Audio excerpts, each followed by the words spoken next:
mountain minibus miles, muddy magnetic miniskirts, midnight minty milkshake. Why memories? Well, it was because there's this big notice here, traumatic stress clinic, and memories not only are something which they deal with a lot here with the psychologists and psychiatrists, but also we all have memories, so it's a universal in a way. And I did find out the first memory clinic in London was here in 1981. It was a first under the auspices of University College. I much prefer cooperative work, so I suggested that we have more than one artist. It ended up with 12 plus the archive. It fills the space without being crowded. We were absolutely positive this was going to be a forward-looking, healing exhibition. It wasn't going to be sinking into the depths of trauma. Not to deny trauma, that would be stupid. My memory clinic is a sort of model about how I work as a person with a very, very bad memory, but I've trained my memory to work in certain ways, and it's based on objects. I see an object and this triggers a set of relationships up in my mind. There's mirrors to suggest depth and time, and there's objects, some of them objects from home. I've known Phil a while. We were both working in a place called the Dragon Cafe, a mental health drop-in centre, and he was running the writing workshop and I was running the art workshop. You can look at it without looking at the words, drawing of Vinda people's signature character through their actual writing, and then of course you've got the stories themselves. He's one of the artists that stuck with it from teenage years. It starts off with some quite early gouaches from the 80s, and then you move on to the current work. Each mark is made in the present, and then it immediately goes into the memory, and it's like weaving lots of little moments that are disappearing into the past. But this is looking towards the future as well, because they're not complete. Probably the oldest thing in this exhibition is actually a fossilised shark's tooth, 50 million years old, and next to it is an 18th century slipware fragment of pottery, clock from the 30s. So it's all different sort of things coming together in like a treasure box.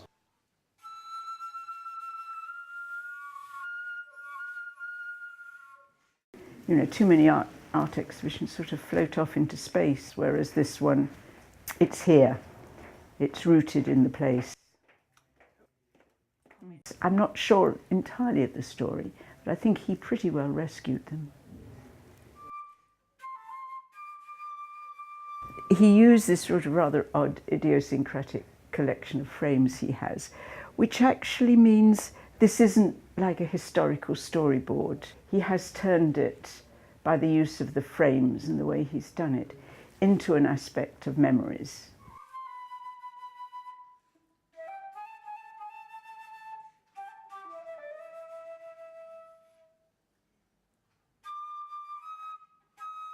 I don't know Gloria, and it's got the most fantastic title, Urban Eternity, which I think really sums it up. I think they're beautiful photographs where she's layered all sorts of images.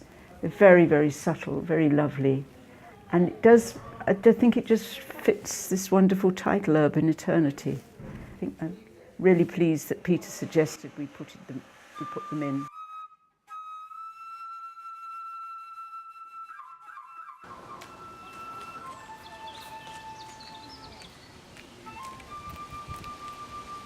Jolanta is again an old friend.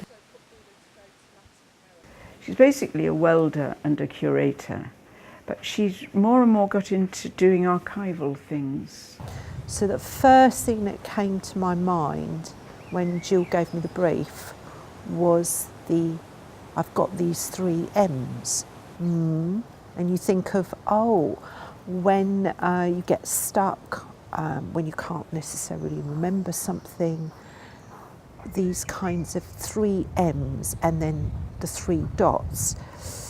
And then I was very lucky. Peter showed us some of the archive, and in the archive was some amazing photographs, black and white photographs of various aspects of the hospital, probably from about the 50s, 60s and 70s. So there were the operating theatres, there were some lovely photographs of the kitchens, the laboratories and the eating areas, and I thought to myself I'd really like to work with these images. There's an artist called Mike Howarth, and his practices wood. So I asked him if he would slice up the M's for me, and so that you could shuffle the images around. Because sometimes when we remember things, we might remember something that happened 3 years ago, before the thing that we thought about yesterday, before the thing we thought about 2 weeks ago. So this idea of these images being able to move across.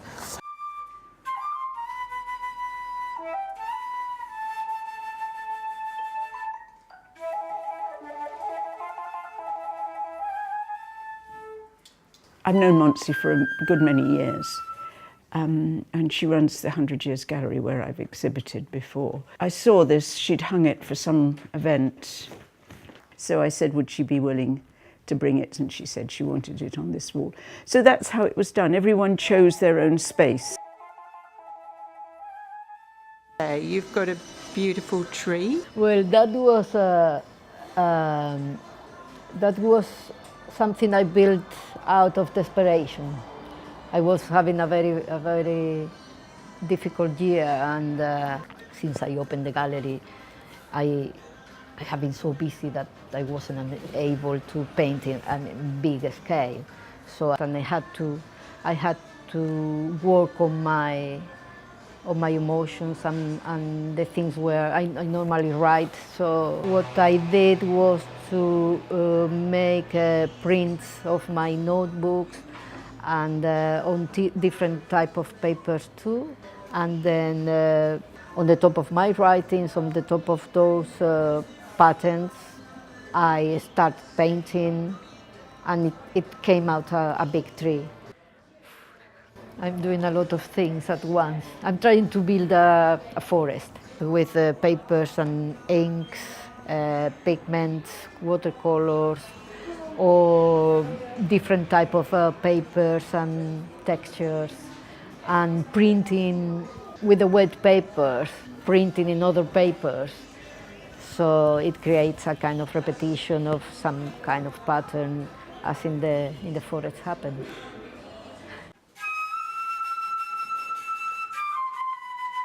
All of my artworks are usually literally improvisations on paper. Like in my work as a flute player, I've always played with improvisation at its heart. So when I'm also drawing, I'm thinking rhythmically, so I can. These 4 here are my very first biro art drawings.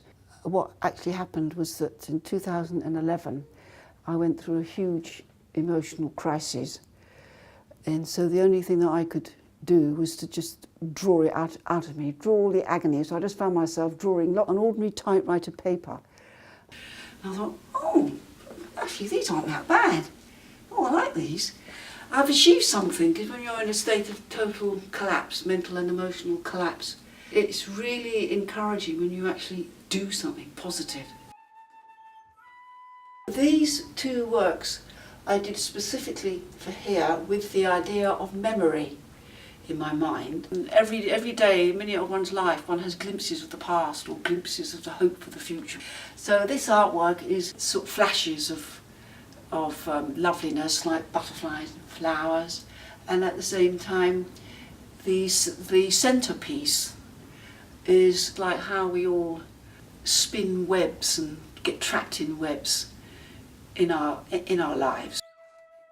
What Nikki does, she's taken her work one stage further with this, which is always quite exciting. She's gone into 3 dimensions, making sort of bas reliefs. I think it's most effective. Peter suggested that Melanie might like to be part of the exhibition. The shirt especially is about memories, that we perhaps wear our memories on our back sometimes. John, Alan and Jane 2 is a reworking of a collective family memory from around 1955 in an attempt to connect with my own family tree. And I like the torso with the collaged words and scraps. I find it very evocative. I've done a few torsos. I started working with faces, so I'm working on faces at the moment and making different kind of masks. But to me it was about new forms of remembering and new forms of connecting. And it does feel, my work's always uncanny, but it's a case of, for me, it's more about healing and connecting and recreating something new.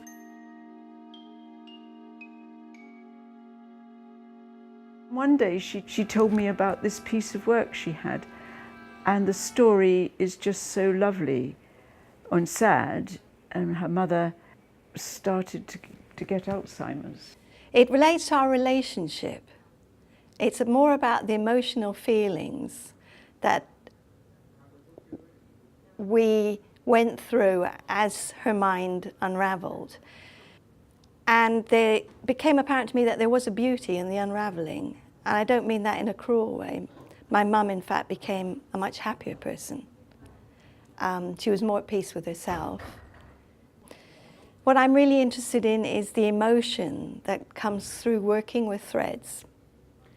I've been very influenced by an Chilean artist called Cecilia Vicuña, and she has written this wonderful poem called Thread and Word. And it's how when you go and you make things, it connects you into a different place and it takes you on a journey. I'm from South America.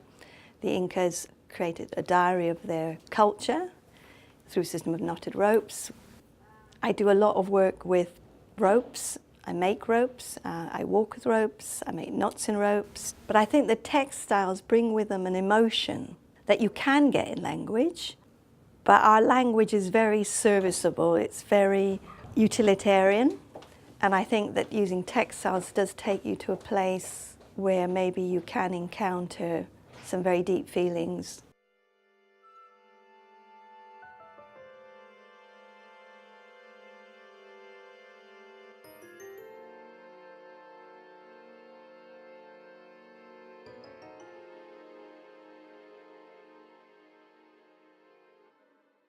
This piece is called Now, Paint Me Now, an illustrated story of the audacious adventures of 2 Atlantean explorers.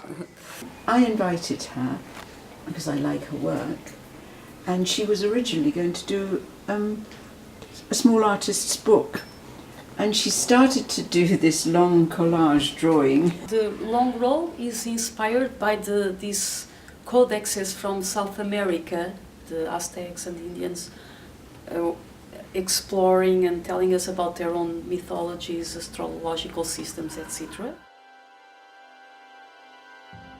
There's 2 threads, 2 sources of inspiration. One was a book my father gave me. It had absolutely marvelous images, the book of Atlantis. But I was a kid. But when he gave me that book, it made an impact in me. And then there's this interest on utopia, and I've worked with the idea of utopia in lots of different projects. Another source of inspiration, which comes closer to what I'm exploring and doing right now, is spiritual work I've been doing in a spiritual center. And as I was doing this, I noticed, and this was quite intuitively, there was always these 2 explorers, and it's the history under the sea. That's the common iconography.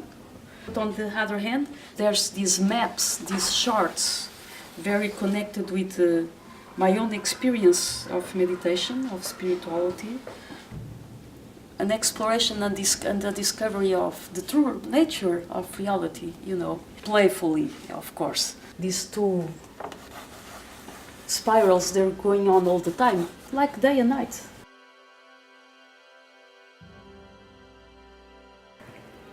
Jo was one of the first people I invited. Jo and I have done a lot of things together over the years. We shared a studio at one point. It's kind of complicated, but what it is a diary. I started it when Jill asked me if I wanted to be part of the exhibition. And of course diaries fascinate me, especially diaries of, I mean, you get lots of botanical diaries, which are absolutely beautiful things, where people have travelled the world and drawn the beautiful things they've found. And it's all memory, isn't it? It's all trying to put down what you experienced to remember it. I get a type of epilepsy that gives me hallucinations and strange memories. I often turn them into stories relating to gods and things just because that's what they seem to be. And it's not entirely serious. So you've got a picture of Odin, you've got a picture of the Cyclops. Because my memories are so fragile, the whole idea of memory is fascinating because it's kind of what we're made of in a way. It's how we build ourselves.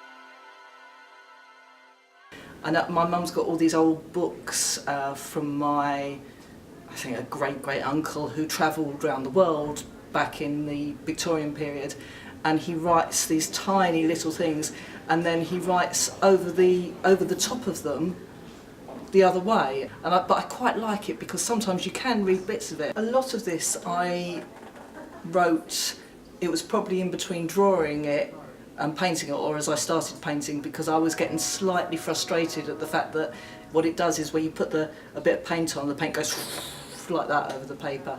And that's kind of what I've written about there, about the rice paper and what it's like to paint on it. So, yeah, but intentionally it is very difficult to read. It's called Crass and the Memory Keepers. Crass is the raven. It's also considered the sound that a raven makes, but crass also is Latin for tomorrow. And the show is called Memories, There's Always Tomorrow. That's where that came from. She's very interested in the medical aspects of things, but also rooted in the ancient. What I wanted to look at was the ethics of memory manipulation.